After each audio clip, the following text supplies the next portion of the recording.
The chair lays out House Bill 3136 and recognizes Representative Campos to explain the bill. Do I go the rest? Oh, yes. Yeah. Good afternoon, Vice Chair. Or hang on just a moment. It's my understanding there's a committee substitute, and the chair lays out the complete committee substitute. That is correct. Thank you, Vice Chair and members of the committee. Good to see all of y'all.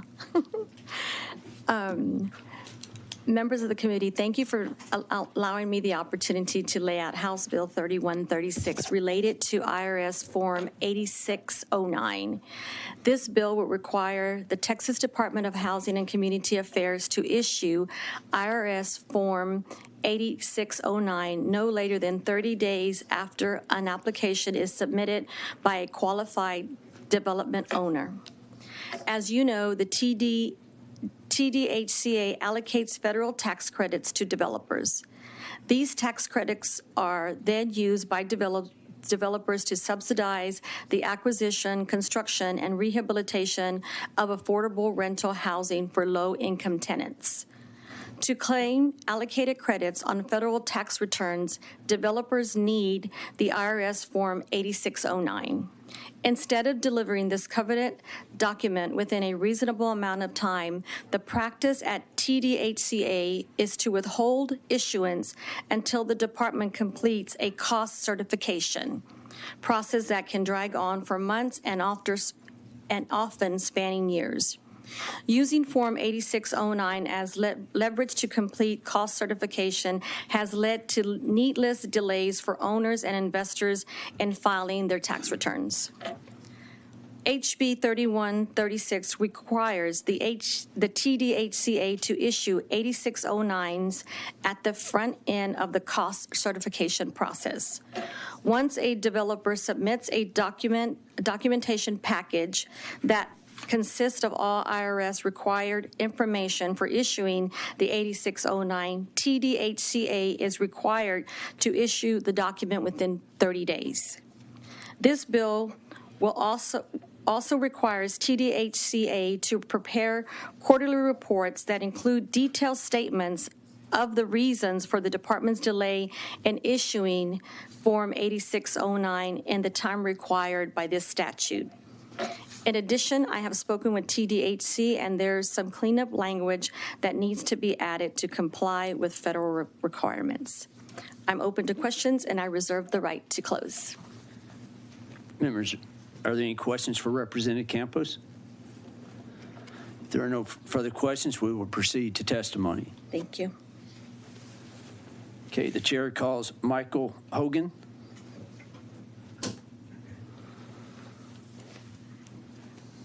Go ahead and state your name, who you represent, and position on the bill. Well, good afternoon, committee members, chairman. My name is Mike Hogan. I'm in favor of this bill. Our company is Homespring Realty Partners and Hogan Property Company.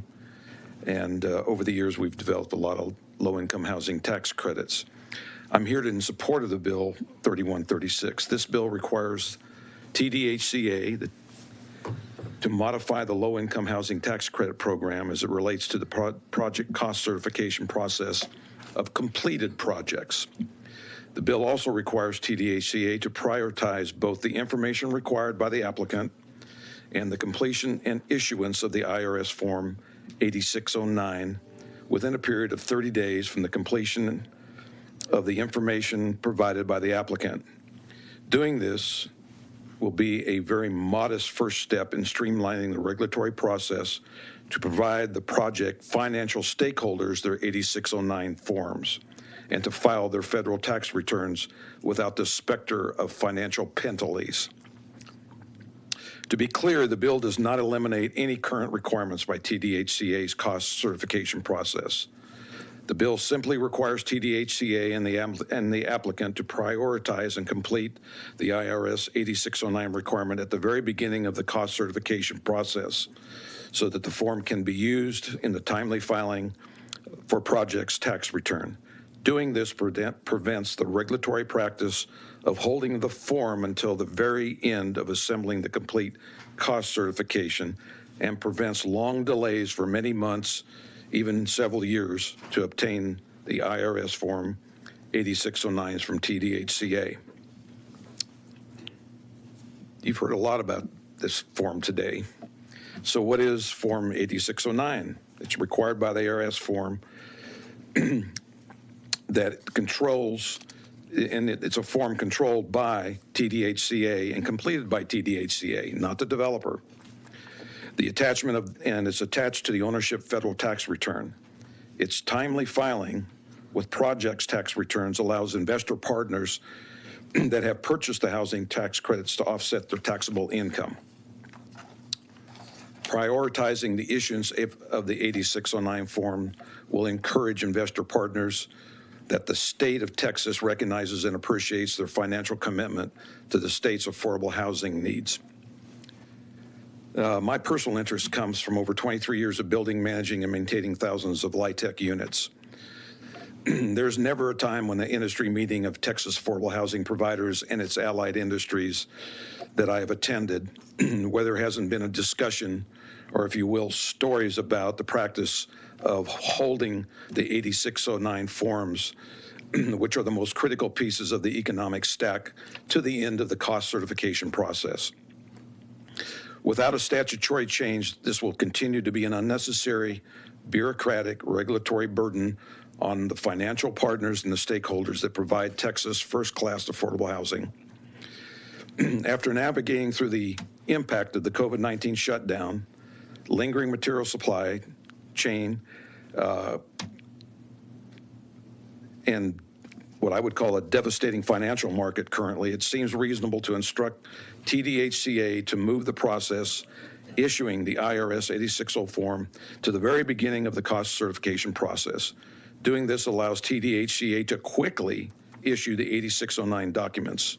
In doing so, the tax credit investors can properly obtain the federal housing tax credits on a schedule for which they bargain. This bill goes a long ways in alleviating the financial burdens with still protecting the industry from bad actors. I'm going to stop right there. Thank you for listening. If there's any questions, I'd be glad to answer them.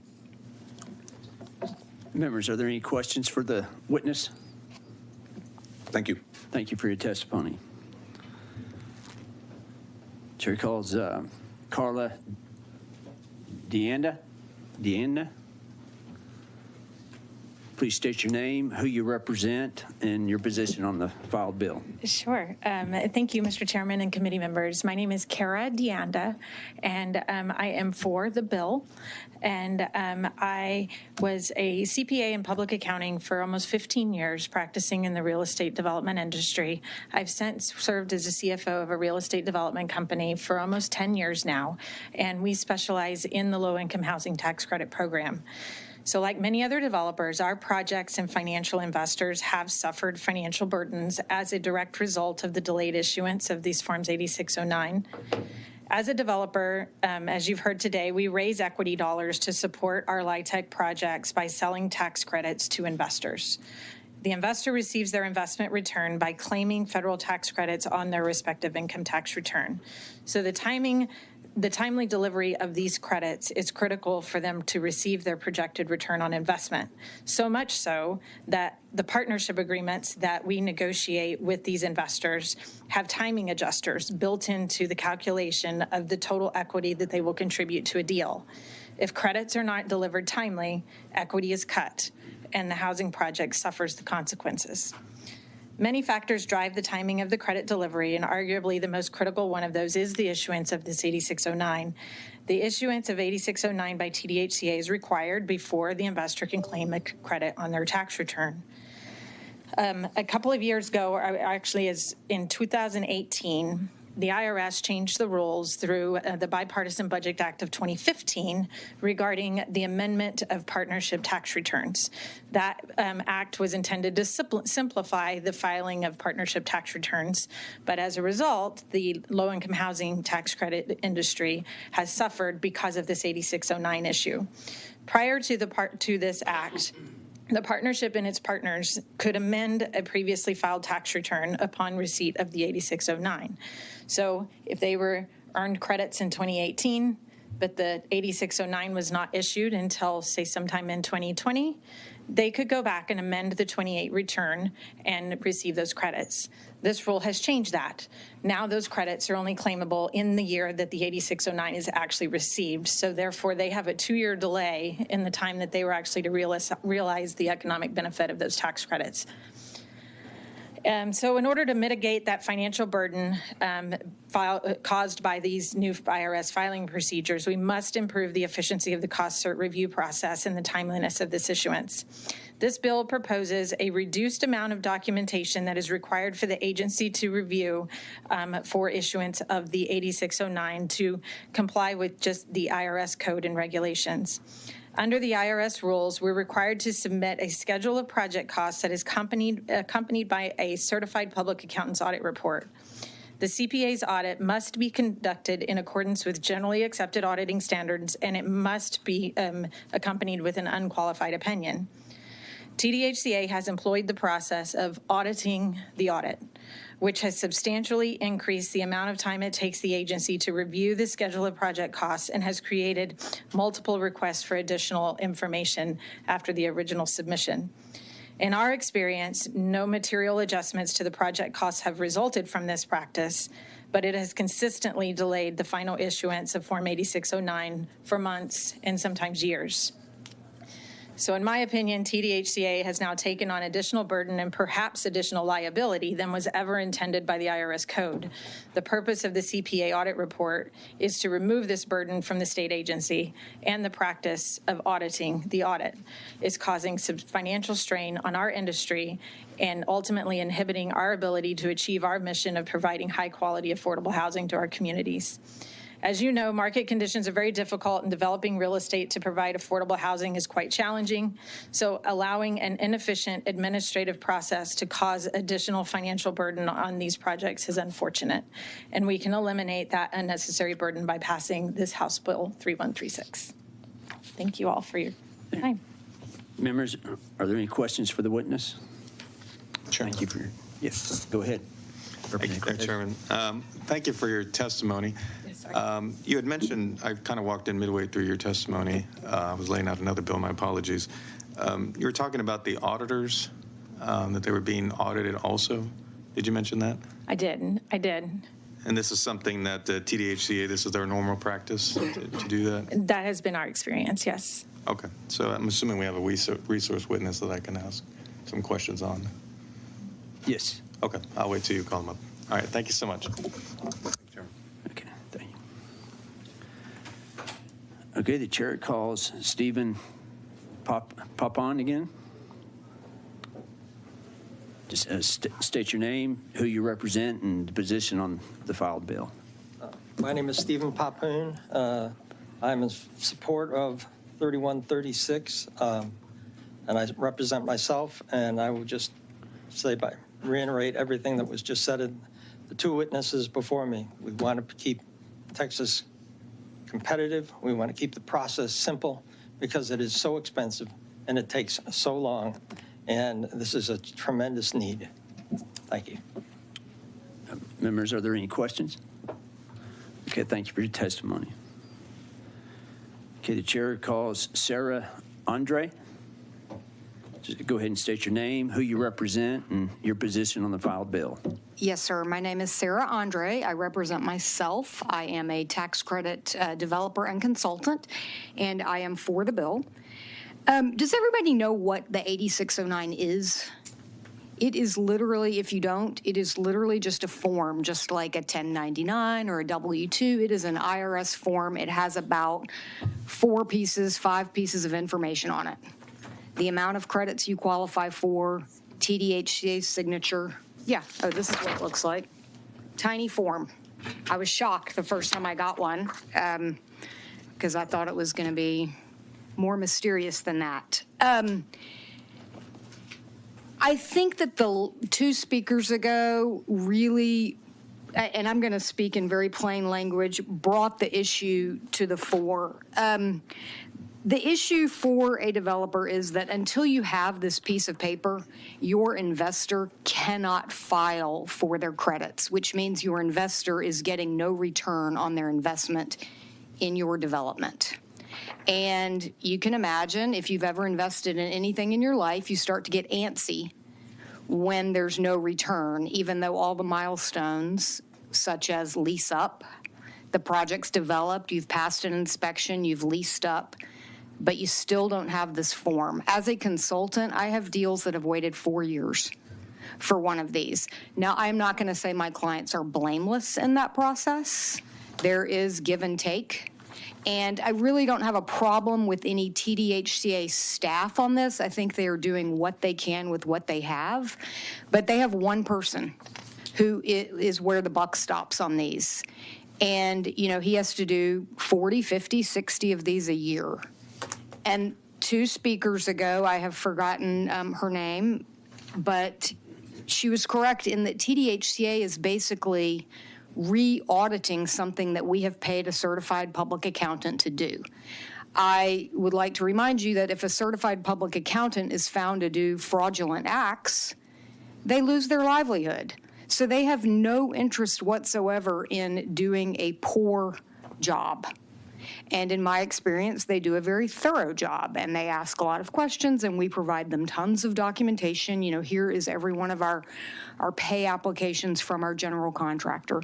And they go through that just as they would if they were auditing any organization, and they fill out forms and get it put together. And then we give that to TDHCA. And if you are lucky, 6 months later, they pop out with this 8609. And then you can go on and get your investment into your development and keep going. I'll give you an example. I turned in an 8609 package, and these are pretty extensive packages, lots of information in there. Your financing, you know, that it's built, that you've passed inspection, that you've met every requirement, you have units that are accessible, et cetera. I turned one in on October the 8th. The initial reviewer did a great job. It was super fast. He was ready to route that for supervisory review on November 18th. That is this year. I checked in today, and the supervisor told me that he may get to that actual cost cert this week. So that's been 4 or 5 months. That is really quick. I was pleased. I was ecstatic. And so all this time we are waiting for this piece of paper so that our investors will give us their final equity installment. And if we have to do a bridge loan, you know, I have a small deal that's paying $1,800 a day in interest. That's not too bad until you multiply it times 120 days or 180 days, and you end up in the $200,000 and $300,000. So it's just adding to the cost of housing that we're desperately trying to keep affordable so that the, you know, workers of Texas have a decent place to live. So that's all I had to say, and in sum, I am in support of it, and if you have any questions, I'd be happy to, you know, explain any nuances. Members, are there any questions for the witness? Okay, thank you for your testimony. The chair calls Bobby Wickelson.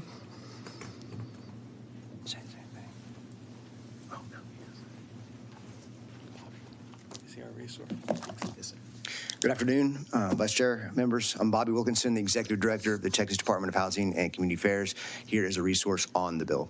Okay, thank you. And members, any questions? Representative Cortez, go ahead. Thank you, Chairman. Sir, good to see you. Thank you for being here. Appreciate you answering some questions here on House Bill 3136. I also want to thank Representative Liz Campos for bringing this forward. She's definitely a champion of housing issues there in Bexar County and San Antonio, so thank you, Representative Campos. Sir, some of the testimony we heard today talked about, I keep going back to this part about staff. Your team needs to audit the auditors, and can you break that down a little bit better, because to me that seems completely redundant. Sure. So part of the cost certification process is a audit report from a third-party auditor that's hired by the developer, and along with everything else in the cost cert, we do look at the audit report. Mistakes are found. I get the idea that maybe we should just lean on the audit report and just kind of take it at face value. I don't know that there's really risk to the department there. Ultimately, if there's something wrong and the development gets audited by the IRS and gets some tax credits clawed back, that's on them, not us. So I'm open to the idea of lightening the burden of cost cert. I think I have kind of two separate issues. One is just like a staff, how long review takes, and the other is what all we ask for. As far as your team found that the auditor, the original audit had an error in it, and thus yes. your second auditor had to fix that? Yes. That's happened numerous times? Does it happen all the I time? don't have a number for you, but just anecdotally, yes, it's happened. But doesn't mean maybe it's not worth it.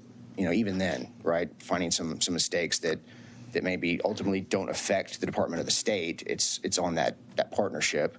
Because then theoretically, we could cut down on this timing issue, not having to go through that second audit of the first audit. Sure. So as far as timing goes, I think one thing that we're implementing now is, we talked about, you heard in earlier testimony, going through one person.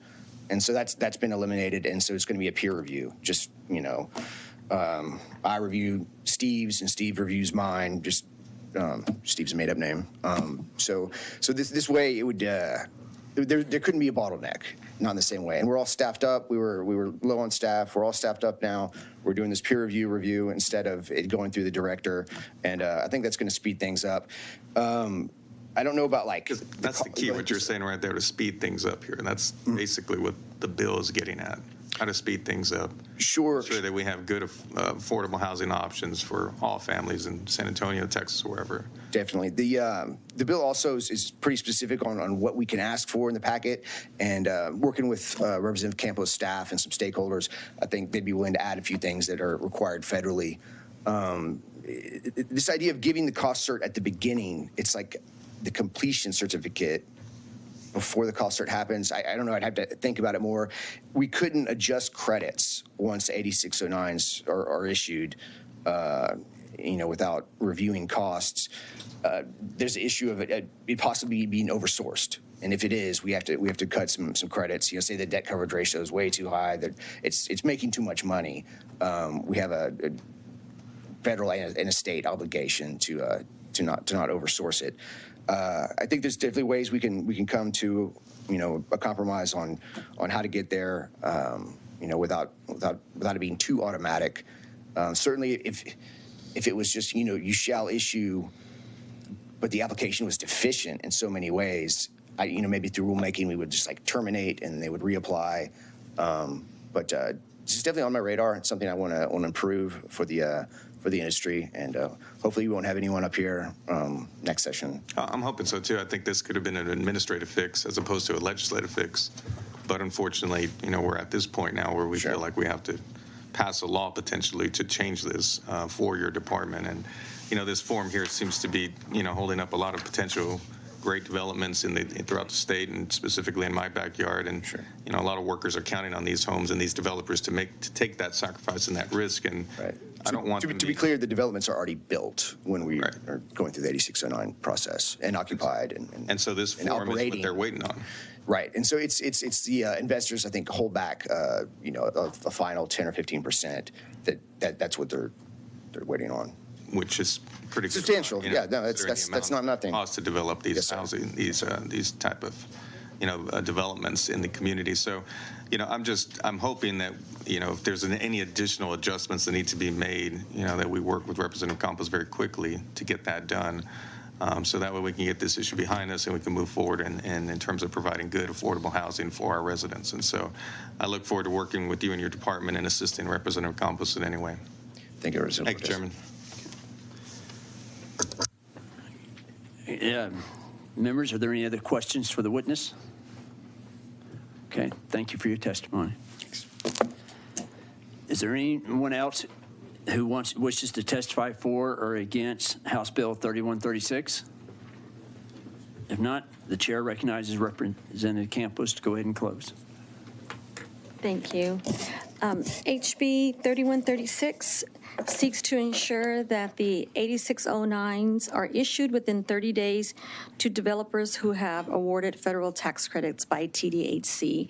Again, thank you, Representative Cortez, and I think this is an easy fix, and we just got to figure out what we can do to get this done so that we can get the housing that we need and developers can get taken care of. And so, again, thank you all for your time and for allowing me to lay out this bill, and I ask for your vote. Thank you. Thank you. Okay, members, are there any other questions for Representative Campos? Okay. Thank you, Representative Campos. If there are no further questions, the chair moves to withdraw the committee sub and to leave House Bill 3136 left pending. Any objections? Chair hears none. The committee sub is withdrawn and House Bill 3136 is left pending.